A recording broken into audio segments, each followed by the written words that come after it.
트럼프 대통령은 각국의 호르무즈 호위연합 참여를 압박하면서도 돼도 좋고 안 돼도 좋다는 식의 말을 했습니다. 이번에는 미국을 연결합니다.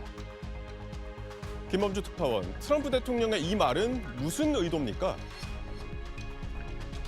네, 전용기에서 백악관 출입기자들한테 한 말인데 호르무즈 해협 호위를 다른 나라들과 함께하는 방안을 논의 중인데 반응이 좋다고 자평을 하면서 이게 돼도 좋고 안 돼도 괜찮다 이렇게 얘기를 한 겁니다. 사실은 현재 적극적으로 호응하는 나라들이 없어서 구상대로 안 될 경우를 대비해서 호르무즈 해협 상태가 최악이라서 도움을 요청하는 건 아니라는 말을 강조해 두려는 걸로 보입니다.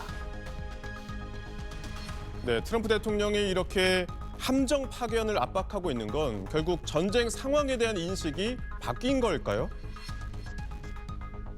그렇게 봐야 될 것 같습니다. 일주일 전쯤에 영국이 항공모함을 보낼 준비를 한다고 발표를 했었는데 트럼프 대통령이 그때 SNS에 영국을 한때 위대한 동맹국이었다 이렇게 말하면서 이미 승리한 전쟁에 끼어드는 사람은 필요 없다 이렇게 반조롱으로 거절을 했었습니다. 그런데 일주일 만에 그 영국한테 군함을 보내라고 다시 얘기를 할 정도니까 생각이 그 사이에 많이 바뀐 겁니다. 가장 큰 이유는 유가 같은 경제 상황 때문으로 보입니다. 미국 관계자들이 뉴욕타임스에 이란이 호르무즈에서 이렇게까지 나올 줄은 몰랐다 이렇게 털어놨습니다. 트럼프 대통령도 지난주에야 합참 의장한테 왜 호르무즈를 즉시 다시 열지 못하느냐 닥달을 한 걸로 전해졌습니다. 결국은 듣고 싶은 말만 듣고 공격을 밀어붙이다가 이거 생각만큼 풀리지 않네라는 걸 깨닫자 온갖 아이디어를 다 꺼내던 중에 외국에 군함을 보내라는 말까지 던진 걸로 봐야 될 것 같고요. 그런데 반대로 또 이란한테는 그런 조급한 심리를 들키면서 호르무즈 봉쇄 카드가 통한다는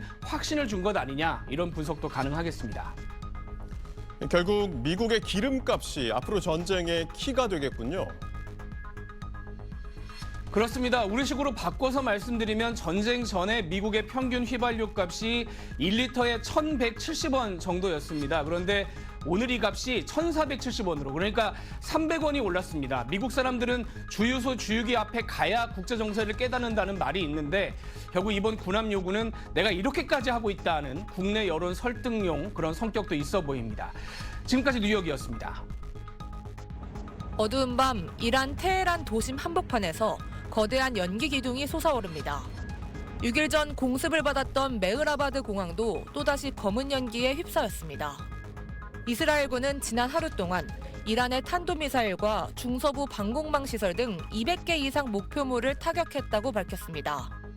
또 17일째 이어지고 있는 이번 전쟁으로 4, 5천 명의 이란군이 사망하고 수만 명이 다친 걸로 추산했습니다. 이스라엘군은 이란 군사력을 수십 년 퇴보시키겠다며 앞으로 최소 3주 이상 군사시설과 군수산업 기반에 대해 대규모 공습이 계속될 거라고 예고했습니다. יש לנו עוד אלפי מטרות באיראן, ואנחנו מייצרים מטרות נוספות מדי יום. המשטר כבר מוחלש, ואנחנו ממשיכים להחליש אותו יותר ויותר מדי יום. 하지만 미국의 한 인터넷 매체는 이스라엘도 이란 미사일을 방어할 요격 미사일 재고가 심각하게 부족한 상태라고 보도했습니다.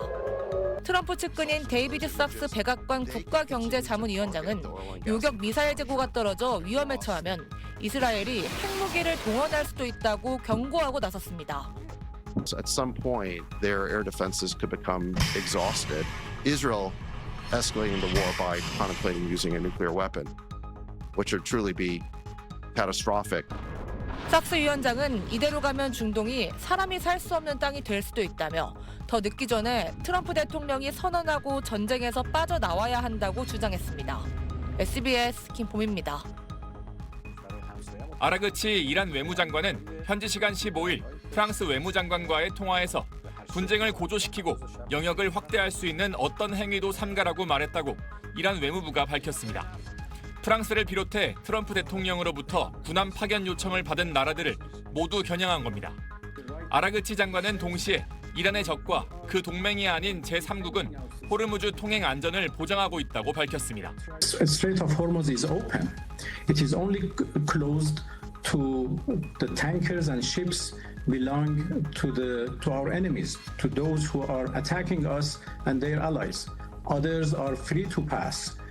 실제 인도의 가스 운반선 두 척이 최근 이란과 협상을 통해 호르무즈 해협을 통과했고 프랑스와 이탈리아도 이란과 에너지 운송 문제를 협상 중입니다.